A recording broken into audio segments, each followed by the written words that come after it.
Hi everybody and welcome to the first video about the classical 6th move bishop e2. If you're a little bit familiar with the Sicilian defense, almost against any Sicilian the move 6 bishop e2 is a very viable option for white and has been a trusted weapon of many grandmasters who specialize in playing this system against several variants of the Sicilian. In the Taimanov specifically, black has several options to challenge the bishop e2 line. The two major options are actually both starting with the move a6. After castles, knight f6, bishop e3. This is sort of a main crossroads for black, where he can either decide to play the move bishop b4, after which white normally goes knight a4, which leads to interesting positions, but at the same time, to my mind, positions where white tends to have a slight pool, and I don't see black winning too many games here, as most of the interesting ideas have already been analyzed and white is pretty safe in his theory here. The other option, which is a bit more interesting and a bit more dynamic, is to enter and be aware of this name. I'm going to pronounce it now. It's actually a Dutch name. It might sound a little horrible to you, but the name is Scheveningen. The Scheveningen defense is named after a Dutch city, and also typically the position where black plays with these hedgehog formated pawns, and white generally puts the bishop to d3 or f3 later on in the game. And it's a very exciting system which has been tested a lot in the course of history. Think about, for example, the matches between Karpov and Kasparov, where Karpov was usually taking the white side, and some very interesting games were played. However, the modern trend here has shifted a bit, and nowadays people started to put the bishop on d3, which is not as much to my liking playing from the black side. After, for example, queen e1, short castle, king h1, and now black tends to play knight takes d4, bishop takes d4, b5 in order to develop his bishop nicely on b7. White goes queen g3, as we can see already aiming for a pretty aggressive setup, aiming for the g7 pawn. After bishop b7, a3, stopping the move b4. The e4 pawn is untouchable once again because of the g7 weakness. Black tends to go on with moves such as rook d8, after which rook d7 generally follows, and complicated strategic maneuvers such as queen d8. And even though I think black is okay in these lines, I don't really like them. I have the feeling that once again white is reasonably safe if he analyzes these positions well, and I just have the feeling I don't get enough back for the work that you have to put into it. But if you were to look at something else, definitely look into this. I don't like the bishop b4 lines too much, the least out of all, I would say. However, I have something different prepared for this series, and I'm going to suggest the move knight f6, which is actually a very tricky move. I've employed it myself on 2 or 3 occasions with decent results, and the point of it is actually shown in the video that I'm in this video. The critical move in this position, which most white players don't play, is actually bishop e3, which aims to eventually play with f4, queen d2 and long castle, which is not in the spirit of most white players who like to play bishop e2 lines. So that's one psychological advantage you have when playing this system. But before understanding the subtlety of this setup, I think it's best to see what happens if white makes his normal moves, such as short castle, after which black goes bishop e7, bishop e3, d6, f4 and short castle.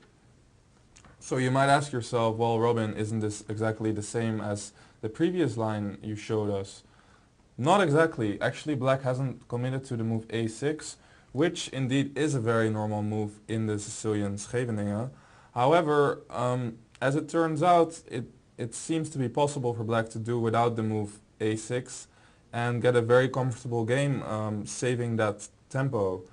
So here white generally has two options. He's either going to play queen e1 like we saw in the line I just showed to you, or the move king h1, which is also a very normal move.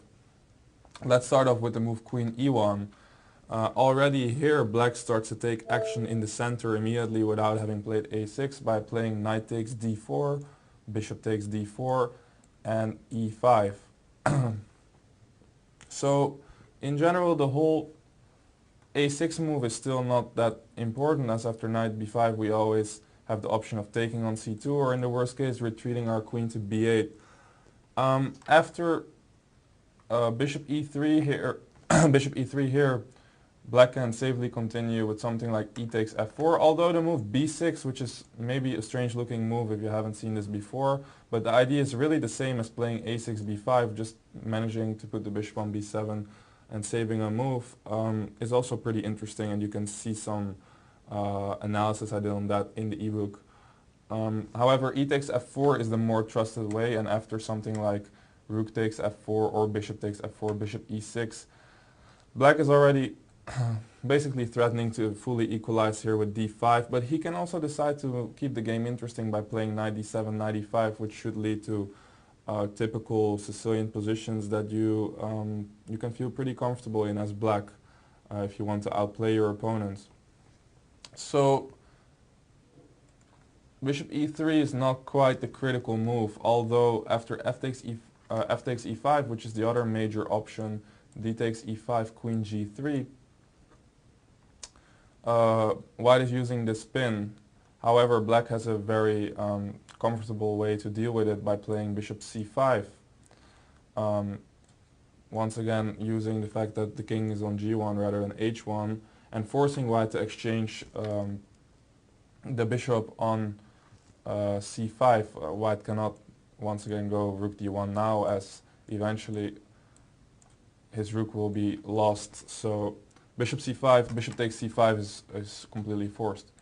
After queen takes c5, check, king h1. Here the main move is king h8.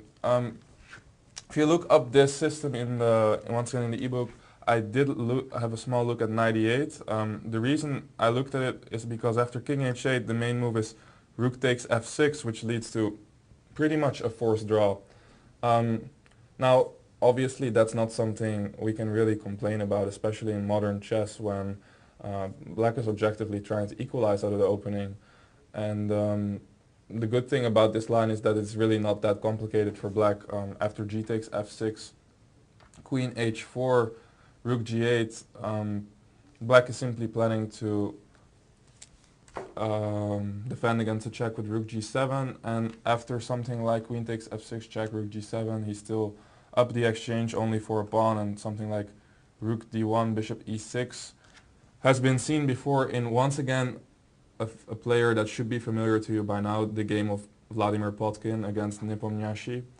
And that ended in a draw in Moscow 2010 after white gave a check on d8 and decided to give a perpetual. So really, as much as the Scheveningen system is considered to be a very complicated opening, I came to the conclusion that if black does not have the move a6 included, there is such an easier way to handle these positions.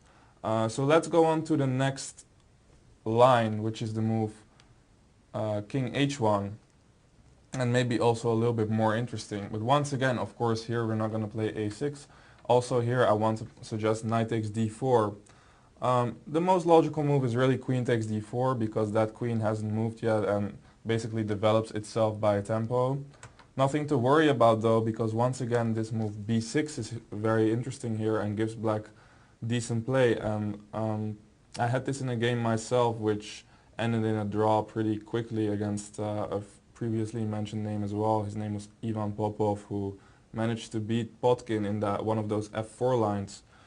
He tried this against me and clearly didn't know how to get an advantage, which is a good sign, I think.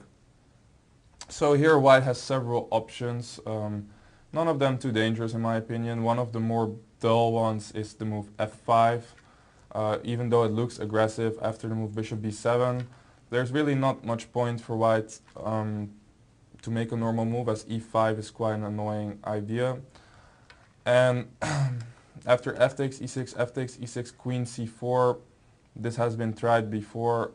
It's probably best to take, and here king f7 would be nice to keep the tension, but I came to the conclusion that after rook d1, followed by something like bishop b3, and sometimes some ideas with knight b5, knight d4, combining the threats to the d and the e pawn are a little bit annoying. So don't go king f7, rather you can pretty much force a draw, which already has been played before, by playing the move d5 here, which leads to a mass exchange. But once again, it's really not something you should be happy about as white, so I don't expect people to play this all that much. After e takes d5, knight takes d5, knight takes d5, bishop takes d5, bishop takes d5, e takes d5. Well, for example, rook takes f8, rook takes f8, king g1, bishop c5 is that equal. This was the game Ponomariov against Nisipiano played in Ukrainian Foros 2006. What is more interesting is the move knight b5 in this position. Note that you might end up in some sort of hedgehog-like position after something like a4. For example, bishop b7, bishop f3, rook fd8, defending the d6 pawn, and now after knight b5 we can play queen c8. White is able to set up some sort of Maroczy structure where the pawn goes to e4 and c4, but I find that this is actually a very comfortable position. We will see a little bit more of this structure later on, as white has a early knight b5 move where he aims to get this structure frequently. However, normally it is the strategy for white to put the pawn on f3 and have the bishop on e2.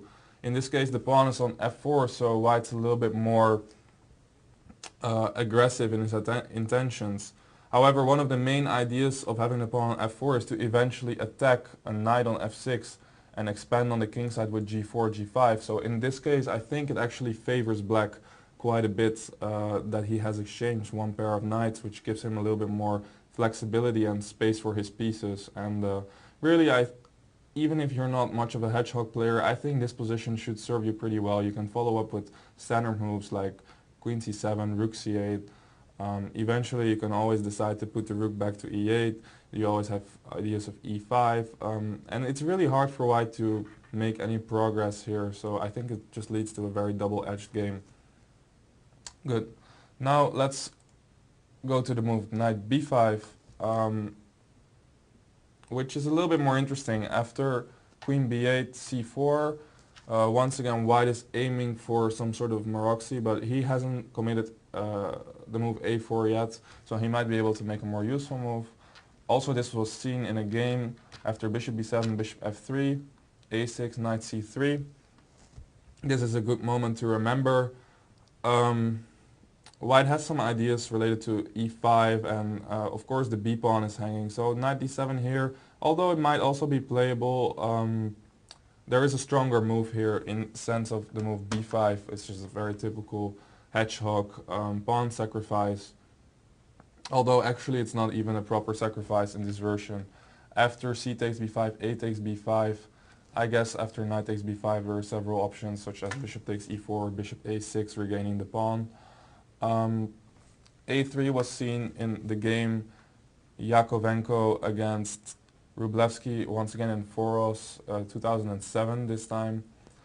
And after bishop c6, b4, white tried to somehow limit black's options of maybe eventually breaking up this pawn formation with b4 and maybe potentially creating a weakness on the b5 square. But after something like rook d8, queen d3, queen b7, a4 and d5, things got really complicated, but it turns out that black was doing actually really well. As he plans to follow up, well, obviously d takes e4 is one of his ideas, but if white tries to play something like e5, he can go knight e4, which is a common theme in these lines. So you can have a quick look at that once again. The lines will be published. One last thing I want to show you is a way that I've won many games on the internet, and I think it's a typical sort of trick that people tend to fall for in this line. Let me see if I can find it. Yes, here it is. If white goes for bishop f3, which is also a very logical move in this position, after bishop b7, something like rook a d1, rook f d8, now it becomes a little bit hard for white to make a move. So what has been played here before is the move bishop f2. I agree that this is not the most cunning move or a very serious move in that regard at all. But just to show you what could be an idea for black here is the nice move d5, which normally wouldn't appeal that much to a black player if e5 is a good way to handle it. However, in this particular situation, after e5, knight e4, it turned out black was already clearly better, and this is a game of Ivan Isavic, who is a very strong Serbian grandmaster and a good Taimanov player as well. He managed to win an easy game against Papadopoulos, Greek grandmaster. So that's one last trick I want to give you. I hope you enjoyed the video. Once again, this is sort of a hybrid version of the Scheveningen. However, don't be too worried about it. As much of a history this opening has, I'm presenting you a version in which black actually has really easy play compared to the historical lines where play is extremely complicated, or even the modern lines where black has to know a lot of theory in order to survive the opening. Next on, we're going to be looking at bishop e3, which is a bit more of a challenge. However, I do think that black is still standing on pretty solid ground there as well. So have a look at that, and I'll see you in the next video. Thanks for watching.